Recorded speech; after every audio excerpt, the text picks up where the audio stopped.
مزدلفہ سے مینا کو جانے کے لیے مختلف راستے ہیں. اگر ممکن ہو تو ان میں سے درمیانی راستے کو اختیار کرنا زیادہ بہتر اور افضل ہے. وہ وہی راستہ ہے جو سیدھا جمرات کو پہنچ رہا ہے، اور اس راستے پر جگہ جگہ طریق المشاۃ لکھا ہوا ہے. مزدلفہ سے مینا کو جاتے ہوئے راستے سے جمرہ عقبہ کی رمی کے لیے 7 کنکریاں لینا مستحب ہے، کیونکہ مینا پہنچنے کے بعد ہماہمی میں کنکریاں اٹھانے میں پریشانی ہو سکتی ہے.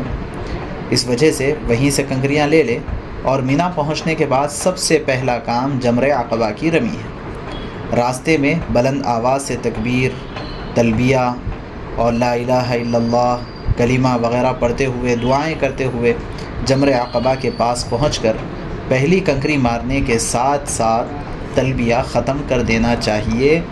حاجی کے لیے تلبیہ روکنے کا وقت جمرہ عقبہ کی رمی ہے. جمرہ عقبہ کی رمی پر حاجی کو تلبیہ روک دینا چاہیے، اور عمرہ کرنے والے کو حجر اسود کا استعلام کر کے تلبیہ روک دینا چاہیے.